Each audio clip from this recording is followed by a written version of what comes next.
My name's Sasha, I'm 38, I live in London and I am a social researcher. I've chosen not to reveal my identity partly because in the profession that I'm in, I don't think it would do me any favours to be seen in such a forum talking about this. Not that I'm not expected to have views and not that I wouldn't share those views at work, but I'm thinking more for clients. I work in the public sector with the government departments, not least the Home Office. So professionally I'm involved in that area as well, and I wouldn't like that to be compromised at this particular stage in my life. I've probably tried everything apart from heroin.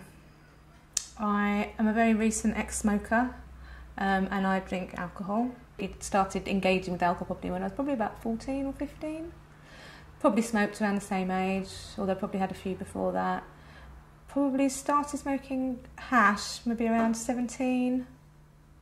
And probably others around the same time. Maybe coke and MDMA and stuff came a bit later. But then E's I was doing around about 17 or 18 as well.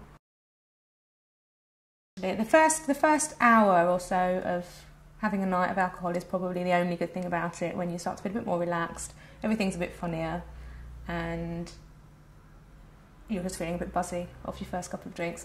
Everything from there on in is downhill. I drink quite quickly and I can get very drunk, although hopefully I do that less now. But so I think any more than sort of 3 or 4 drinks, you just don't look attractive, you can't hold an argument, you can't, you know, it's just not nice, and hangovers the next morning and doing things that you wouldn't normally do, and yeah, just being that out of control, I guess. I'm very chilled out, relaxed, very much more observant, aware of things. I find that I am, you know, things are much more vivid and much more real, music or movies or whatever. And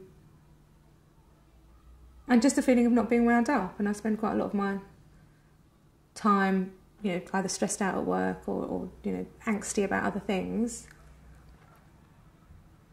And also it's a way to not do anything. I can't really not do anything in my straight head. I have to read or go out or, you know, engage my brain in some way. And sometimes it's nice just being sensory, and I think marijuana does that for me. That's one of the things it does for me. A different way of thinking about things, a different way of perceiving things, a different way of being able to talk to people, just a different feeling. Just being more observant and more intuitive and touchy-feely, having fantastic sex, seeing things differently, listening to music differently, being able to do things like pick out every single instrument on some wicked Stone Roses track, you know, or looking at paintings and seeing things that you haven't seen before, or watching the soaps and just marvelling at things that you wouldn't normally marvel at, just really clever little observations that are in the writing and stuff. Obviously the long-term health thing is about any kind of smoking, really. I know, and obviously I think I know about all the arguments about, you know, what I was going to make some joke there about forgetting, but then it being memory. But about memory, and in young people, schizophrenia. I don't think the evidence is really conclusive about that, as much as it gets, you know, hyped and overinflated in the media. There's a lot of rubbish talked about it, and I don't think there's any proven case that the two are connected. I went through a phase when I first discovered those E's because they were just amazing. The feeling, I mean, not like what you get now, not like the rubbish you get now. I mean, the feeling was just amazing. You'll just feel like your legs just went to 30 foot long, and they were really amazing drugs then. Once a month? Once every 2 months? No, I'd go like for a weekend doing nothing, just hanging out with my boyfriend. But I'd take like maybe 2 or 3 over the weekend, just hanging out, because they just made you feel so brilliant. I suppose I'd, you know, at the weekends I'd do maybe 2 or 3, and then for parties as well. But not with. It was only weekends. I was still going to work. But every weekend. And yeah, I'd say more every other weekend, and only for about 4 or 5 months. Not for any longer than that, because I mean, the novelty does wear off when you're doing it all the time. How do you think it affected you, looking back on it? I don't really. You know, it didn't make me, you know, it did wear off like anything does. And then I went to university, and, you know, then I suppose drugs were a bit more around then, and it was kind of a bit more the norm. So it wasn't so much about, you know, just taking some pills every weekend just because they were good. You'd just do it then because you were at university and partying or going clubbing or whatever.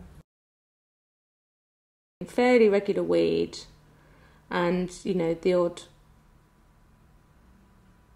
weekend of partying here and there. I've got a very addictive personality. You know I've had problems with alcohol in the past. I've pretty much smoked weed constantly since my mid-20s. Although I wouldn't say that's an addiction thing, that's just more of a I like it thing. And I come from a line of addicts, so I know I've got an addictive personality.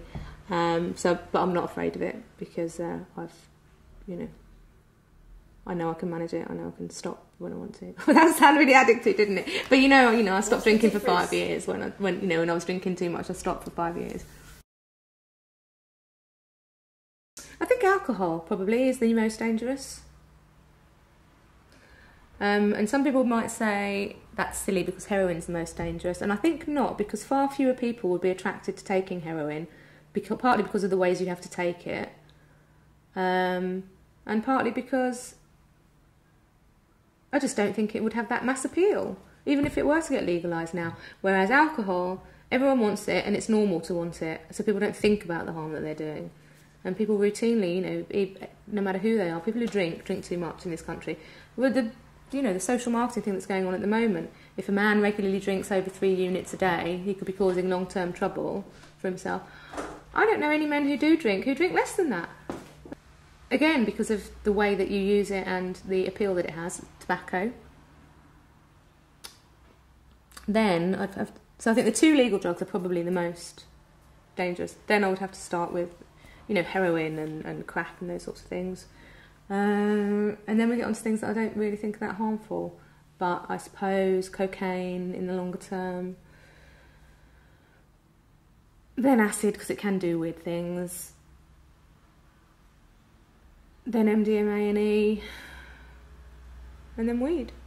Of all of them, including legal and illegal, then you're saying that alcohol's the one that you've had. Yeah. That's kind of done you the most damage. Is that what you're saying? I don't want to lead you. Yeah, that is what I'm saying. That is what I'm saying, because it's the only one that I would ever say that I've that's caused me any harm or made me make dodgy decisions or do stupid things or behave in a way that is inappropriate. And it's cost me things, actually, because of, alcohol has cost me things in my life.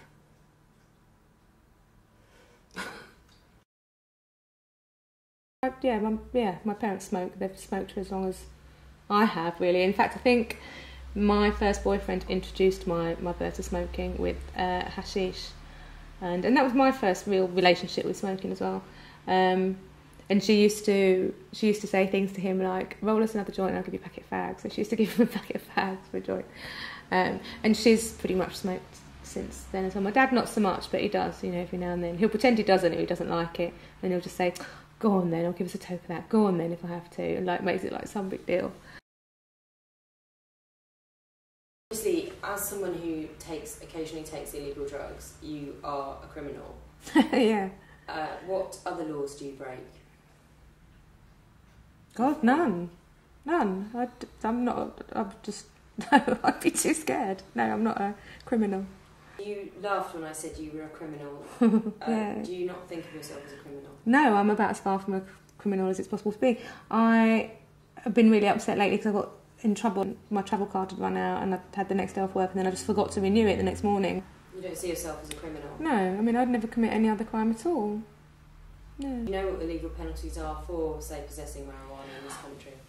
I suspect that if I were found with an ounce on me, I would probably get into a bit of trouble and have a caution. I don't really think that anything that terrible would happen to me because I could get a million excellent character witnesses to say what a law-abiding, decent, professional citizen I am.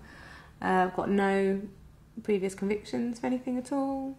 I'm eloquent and educated. What about other implications as far as if you're a criminal because you've had weed working with children? It would possibly have implications for me, actually, because I do need to be CRB checked for my work. Most people that I know at work would know that I smoke weed, I'm certainly not the only one. And again, another ridiculous thing, you know, some people can come in on a Monday morning and say, God, man, you know, I was just so wasted this weekend. But if you came in on a Monday morning and just like, I had the most wicked MDMA this weekend, do you know what I mean? It's just really, you'd get a very different response. But yeah, no, to some people I would come in and say, you know, God, some wicked drugs this weekend. I certainly wouldn't announce it in the way that you'd announce that you'd been twatted. Well, I'll be honest, when they asked me whether I had done things, when they asked, I mean, you know, I wouldn't take them aside for birds and the bees. I don't know what the drug equivalent would be. The whiz and the ease conversation.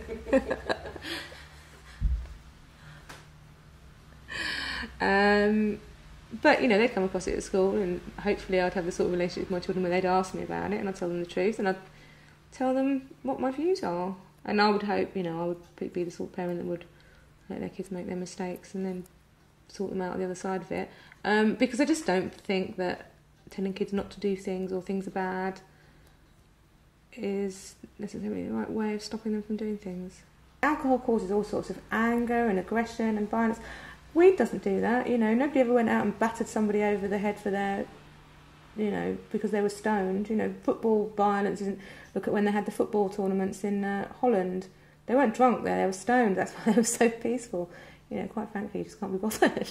We've got 5 minutes left on tape, so...